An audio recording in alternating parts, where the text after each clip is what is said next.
Olá, bem-vindos à Academia Contitoro. Esse é o módulo 2, onde eu vou falar sobre o processo de vinificação.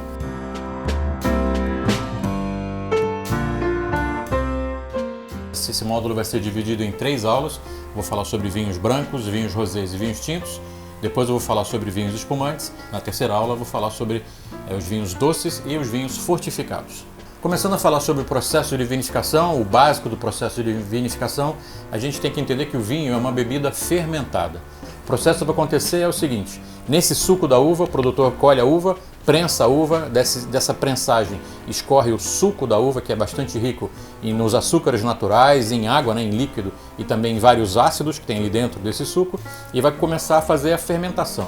Nessa fermentação, as leveduras que vem própria do suco da uva, que está contida também um pouco na casca da uva, começa a trabalhar o açúcar, começa a comer o açúcar, vamos dizer, o alimento da levedura, e o resultado dessa transformação do açúcar é gás carbônico e álcool, na verdade ao inverso, muito mais álcool do que gás carbônico. Para a fermentação de um vinho branco, por exemplo, um vinho branco, um vinho rosé, um vinho tinto, a gente não quer que fique gás carbônico nessa fermentação. Então esse tanque de aço inox, onde acontece essa fermentação, ele não é pressurizado para reter o gás carbônico. O gás carbônico naturalmente vai saindo do vinho, vai saindo aí durante essa fermentação, para que a gente tenha só o álcool transformado durante esse processo. Então o primeiro momento o suco da uva, a gente chama de mosto, que passa por esse processo de fermentação e começa a criar o álcool. O teor alcoólico começa a subir aos pouquinhos, então tem uma regrinha aqui para a gente saber quanto álcool a gente vai conseguir fazer nesse vinho. Para cada 17 gramas de açúcar natural da uva, no suco da uva, a gente consegue criar um grau de álcool, um grau alcoólico.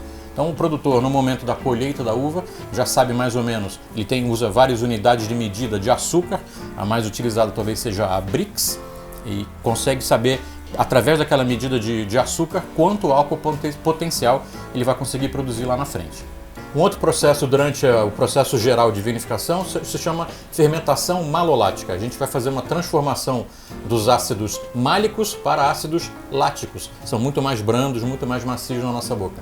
Provavelmente você já deve ter sentido essa sensação de acidez málica quando você comeu uma maçã verde, aquela frutinha verde maravilhosa, que é bastante rica em acidez. Então aquela acidez que ela tem é acidez málica. Isso está contido em várias frutas, na uva inclusive, e passa para o vinho durante o processo de fermentação alcoólica, aquele primeiro processo de fermentação. Esse processo chamado fermentação malolática, de novo, essa transformação de ácido málico em ácido lático, vai deixar o vinho mais macio, mais agradável para a nossa boca.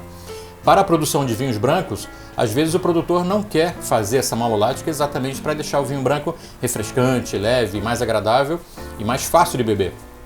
Para o vinho tinto, ao contrário, já que tem outros componentes, a fermentação malolática é praticamente feita em 100% das vezes. Falando um pouco sobre a fermentação, a produção do vinho branco, como é que o vinho branco é feito, o produtor colhe a uva, vamos eleger uma uva para a gente falar só dela, vamos falar de uma uva bastante famosa que é a uva Chardonnay. O produtor colhe essa uva Chardonnay muito madura, leva para a vinícola, chega na vinícola, essa uva vai ser primeiro tirada o fruto, a bolinha de uva é tirada do cacho da uva, e a partir daí a gente vai trabalhar só com a uva mesmo para fazer o vinho. Ela é prensada, dessa prensa escorre o suco, que a gente chama de mosto, e esse mosto vai para um tanque de aço inox, por exemplo. Aqui existem várias variações, vamos dizer assim, vários estilos de produção. Um processo pode ser feito dentro de um tanque de aço inox, onde o produtor tem todo o controle de temperatura para saber se o vinho está sendo feito da maneira correta, ou ainda pode ser feita num tanque de madeira, numa barrica de carvalho, uma barrica de madeira. O controle de temperatura é um pouco mais complicado, dá muito mais trabalho de se fazer, e o resultado final vai ser um vinho mais poderoso, mais encorpado. Voltando, o vinho que está lá no aço inox, lá dentro dá-se início então a subir a temperatura para começar a fazer a fermentação. O açúcar, a levedura vai comer o açúcar e o resultado vai ser álcool e gás carbônico, e um pouquinho mais para frente a gente já tem esse vinho pronto. Uma vez que termina a fermentação alcoólica, acabou o açúcar, vamos dizer assim, a gente tem bastante álcool, já os 13, 14% de álcool, vai depender de quanto açúcar tinha na nossa uva quando a gente escolheu, e o vinho está praticamente pronto. Próximo momento, depois que o vinho está pronto lá no aço inox, vamos dizer que o produtor queira fazer um estilo de um vinho, esse Chardonnay com um pouquinho, uma pequena passagem por madeira. Então existem vários estilos aqui. Ele pode tirar um percentual desse vinho, vamos dizer 50% desse vinho, ele tira do aço inox e divide lá numa barrica de carvalho. Então ele deixa um pouco desse vinho na madeira, 3 meses, 2 meses, um pouquinho de um período curto, onde nesse vinho vai ganhar muito mais complexidade aromática, muito mais sabor, muito mais riqueza. Lá na frente, depois ele vai voltar a misturar o vinho branco que estava na barrica com o vinho que estava no aço inox, vai passar por por placas de microns para o vinho ser filtrado, logo depois engarrafado, recebe a rolha ou a tampinha de rosca, vai depender do estilo e da faixa de preço que esse vinho está sendo produzido. Recebe a etiqueta, a cápsula, o contrarótulo e o vinho está praticamente pronto para o mercado. Outro estilo de vinho branco que pode ser produzido, eu falei um pouco sobre a fermentação em barrica, a fermentação na madeira. Quando o vinho branco é fermentado na madeira, então o resultado final que a gente vai ter vai dar um vinho mais encorpado, mais robusto, provavelmente já mesmo ele novo chegando no mercado, ele vai ter a cor um pouco mais amarela, a cor um pouco mais carregada em relação àquele feito no aço inox, porque na madeira ela tem micro buraquinhos onde tem uma troca de oxigênio. Então essa troca de oxigênio do meio externo lá para dentro no vinho acaba oxidando um pouco a cor do vinho e ele vai ficando naturalmente um pouco mais dourado, vamos dizer, aquele amarelo dourado. Não é nenhum problema quanto a isso, quanto à cor. Já a parte olfativa vai ficar muito mais intensa, muito mais complexa, com várias camadas de aroma para sentir, passando muito mais até intensidade e complexidade aromática.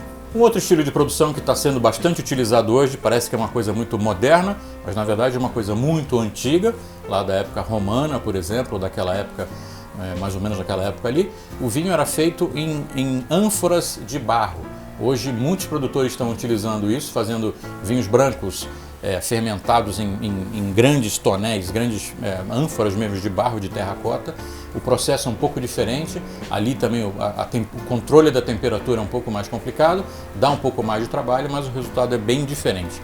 Nesse caso, alguns produtores produzem o vinho, em vez de soltar a bolinha, em vez de tirar o fruto do cacho, acaba colocando dentro desse tanque, dentro dessa ânfora, o cacho inteiro. Então é um processo diferente, onde o resultado vai ser um vinho que às vezes é chamado de vinho laranja, é uma nova categoria que está aparecendo, já existe já há um bom tempo no mercado.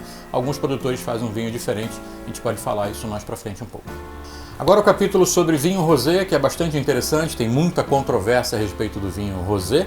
Eu acho o vinho rosé uma delícia para se beber, num clima um pouco mais quente, ou mesmo no momento de beber um vinho só para dar um relax, assim, relaxar um pouco, sem ter que necessariamente fazer uma harmonização ou escolher um prato específico para fazer isso. Então o vinho rosé, eu falei rapidamente no módulo passado, o vinho rosé ele é elaborado a partir de uma uva tinta. Tá? Então a gente pode ter vários tipos de uva tinta, existem vários tipos de uva tinta que podem produzir vinho rosé. O processo de produção do vinho rosé, a gente precisa memorizar o seguinte: o tempo de contato da casca da uva tinta com o suco, que a gente chama de mosto, é contado em horas. Então, quanto menor o número de horas desse contato da casca com o mosto, vai dar um vinho rosé bastante claro.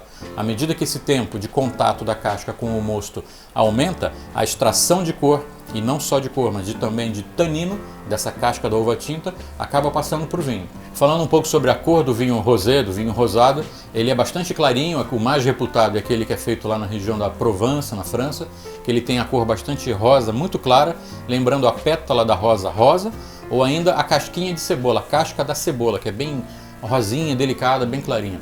Algumas uvas são especiais assim para se fazer o vinho rosé, são propícias para fazer o rosé, exatamente aquelas que não têm a casca muito espessa, muito grossa.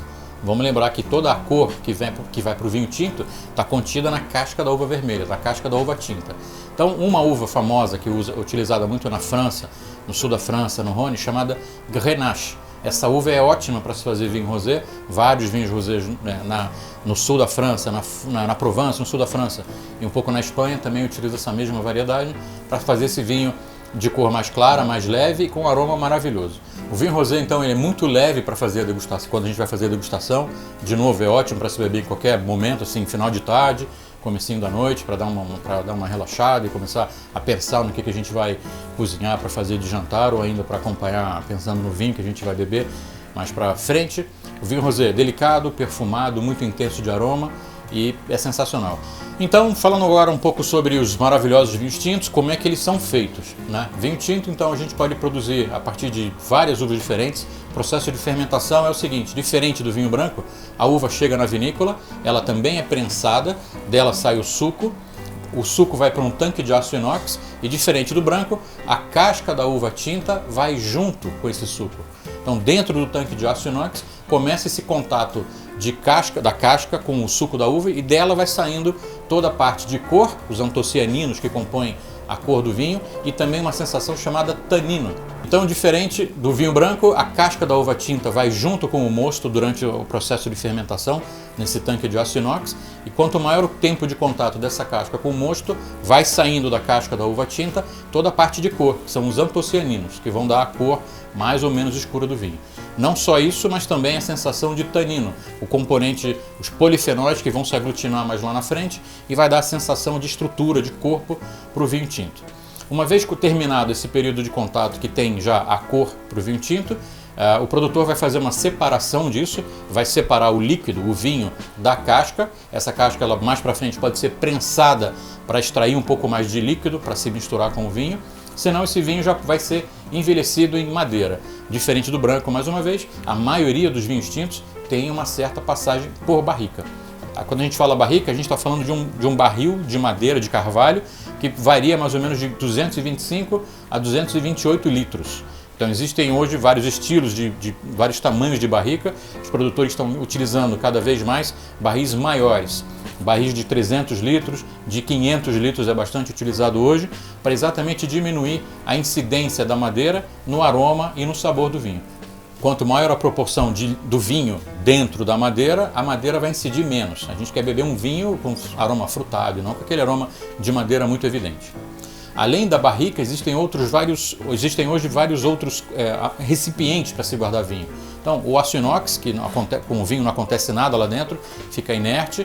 Depois, na madeira, tem essa troca de oxigênio, onde o vinho tinto vai ser polido ali dentro, vai perder um pouco da agressividade, do tanino, da firmeza toda que ele tem recém-produzido. A gente pode colocar o vinho tinto também para ser envelhecido, para ser certamente um pouquinho afinado em tanques de concreto, geralmente revestido por epóxi por dentro, então ele fica quase como um vidro, onde ele também, a evolução do vinho vai ser bastante curta.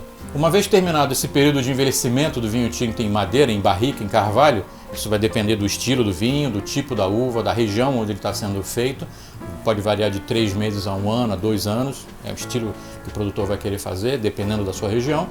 O vinho vai sair da madeira, todos os vinhos de todas as barricas vão ser misturados num tanque de aço inox mais uma vez, para que esse vinho possa ser filtrado. Passa por placas de microns, já entra direto para o sistema de engarrafamento e, de novo, dependendo do estilo, o vinho já vai ser rotulado e colocado para o mercado, ou ainda ele vai ser só engarrafado e ainda vai ser guardado por um bom período na vinícola antes de ser colocado no mercado. Muito bem, então essa foi a aula 1 do nosso módulo número 2, onde eu falei sobre processo de vinificação de vinhos brancos, vinhos rosés e vinhos tintos. Na próxima aula, então, eu vou continuar falando sobre o processo de vinificação, mas a gente vai falar agora de vinhos espumantes. Espero você lá!